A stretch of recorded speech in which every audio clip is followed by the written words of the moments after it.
Today's guest is brought to you by Bubba's 33 in Clarksville with hand-tossed pizzas, bold burgers, and ice-cold beer. Pizza, burgers, beer. Bubba's 33 in Clarksville.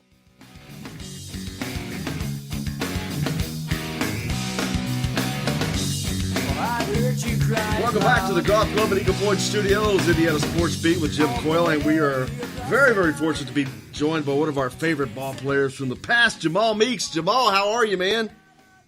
Awesome, brother. Awesome. How about you? Cannot complain. I'm talking to you. It can't get any better than that. Yeah, it really doesn't, dog. It really doesn't. What's going on in the life of Jamal right now, man? What's going on with you? Where are you? What are you doing? Oh, man, I'm enjoying life every day, bro. Every day. Every time I open my eyes, I'm enjoying life. I'm assistant coach, man, here at Monmouth University. I've been out here. This is starting my 5th season. Out here at Monmouth and just recruiting, trying to get some players, trying to get players better, trying to make sure guys are in school, doing everything that comes with college basketball. So, and speaking just busy. The kids today, they're way different than the era you grew up in and the people you played with. It's a different environment. Yep, very different, very different. Yeah, then I have to remember that, I'm an old dude now. And when I was a young dude, I was looking at the coaches, and they were old dudes. So I'm officially an old dude, and I get to try to pour some of life's lessons and knowledge on young dudes, which is awesome. And I know that not everybody is like that. You still probably have some guys that are old school types, but how difficult is it to take the era that you played in, that you grew up in, and the coaches you played for, and to weld that into today's environment and today's kids? Yeah, it's different. I mean, it's different just because, it's a different time, and I think that everyone gets a trophy thing kind of hurts a little bit with guys just being competitive. Everyone got a participation trophy, so kind of everybody's included. Well, not everybody gets to play at Duke, and not everybody gets to play at North Carolina. Not everybody gets to play at Indiana. So it makes it go crazy. And then everybody thinks they're that, and you have, a lot of guys have to work to get to that, with maturity and, and growth and all that type of stuff. So it's tough, and then the video game aspect of it now is different. With the graphics and all that stuff now, guys playing video games for 8 and 9 hours at a time, that's just different. When we were coming up, guys were taking those 8, 9 hours and they were trying to figure out how many parks they could play at that day. We're going to go play over here. We're going to play over there for a couple hours, see who's over there. Then we're going to go over here and play over there at this park, see who's over there. We're going to go over here and figure out who's playing over there and get it run over there. See, they don't do that now. They figure out who's going to get on the mic and see who's playing Fortnite. And all these kids that they get boosted up through social media or whatever it is, and look back again, and not just your team and your errors, but that's a great example. The teams you played on, my God, the talent that was on those teams was 8, 9, 10, 12 deep that could start on any team in America. Yes. Yeah, absolutely. Absolutely. And that's that's the thing that they don't get to see. They have no, they just have no concept of that. Just like, some of my uncles talking about Bill Russell when he was playing. You could see some of the film, but, I didn't get to see a whole seasons of him and watch him develop and do all that. So I didn't get appreciation for him until I got older and you watch more film and you see that type of stuff. And you're like, wow, Bill Russell was a killer. or Oscar Robertson, being in Indianapolis, and you see him, and he's like, man, this dude averaged a triple-double. This is crazy. And do you think see how big he is and being a big guard like that. And you're like, wow, he was a guard, point guard type dude, and he's 6'4", and big old body. Wow. And do you think just because it's so long ago that kids today don't recognize those players as being as great as they actually were? I mean, they just were. Yeah. And it doesn't matter what era it was. They were just badasses. Yes, just better. Yes, absolutely. Absolutely. And you try to explain that to guys. Everybody now is a pro, and everybody likes their social media to get likes for their posts. That's what it is. That's what we are now. And when you go through, whether it's a coaching or recruiting or whatever it is you're doing, how much does the fact of you being a former player at a school like Indiana, or Indiana period, but at a school that is one of the most iconic names in the history of college basketball? Oh, it's awesome. Now, I'm here now with with our head coach, King Rice, and his coach was Dean Smith.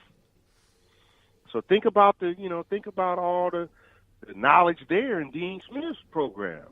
And then you got Indiana's program, and then we share stuff. And then we make it work for what we got now.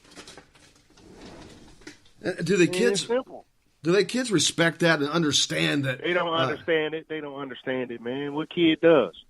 You didn't.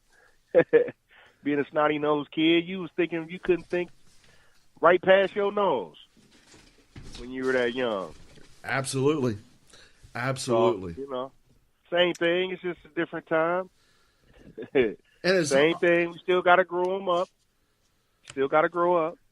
And as hard as you guys work in recruiting and working with these players, how disheartening is it for you to see things happening like with the shoe companies and the FBI investigation and all that stuff? I mean, I know it's not completely new. A lot of that stuff's been going on forever. But you just get tired of it, man. You just don't want the game to get a black eye from some people that choose to do it that way.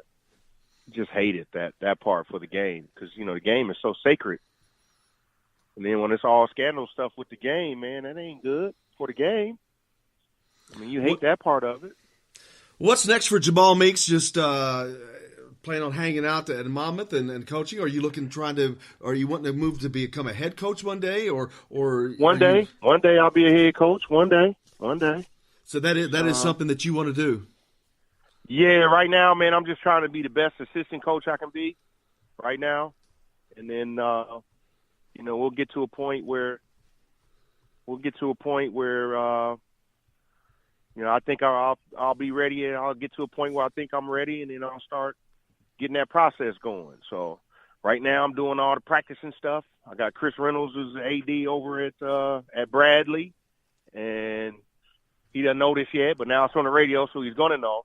I'm going to call him and start talking with him, and just so he can help me understand from an AD standpoint what I'm coming in to talk about and how I need to attack that and how I need to interview and all that type of stuff with him being an AD and what he looks for.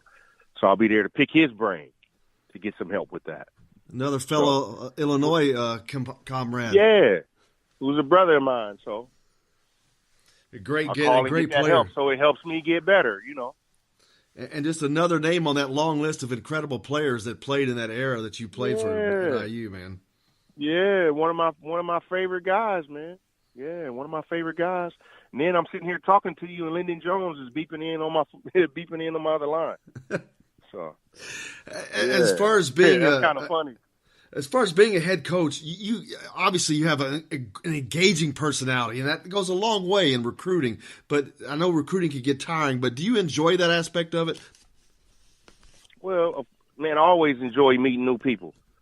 Okay, I always enjoy. You get one time to make a good first impression, right?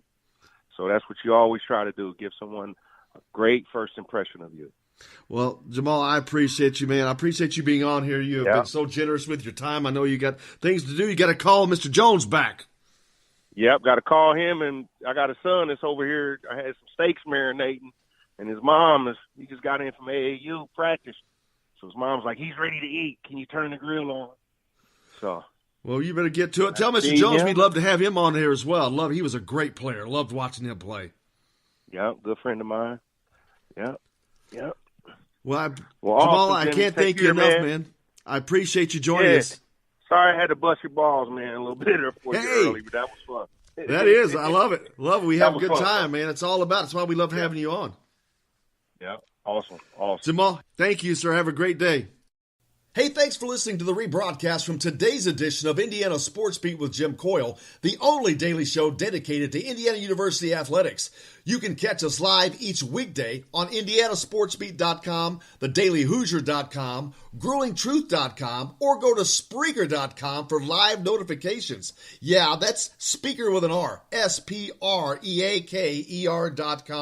You can also catch the entire show any place you listen to a podcast, iTunes, iHeartRadio, Spotify, Google Play, etc. You can find and follow the show on Facebook or follow me on Twitter at Jim Coyle ISB for complete coverage of the Indiana Hoosiers. Thanks again. I hope you have a great day. I'm Jim Coyle, and I will see you on the radio.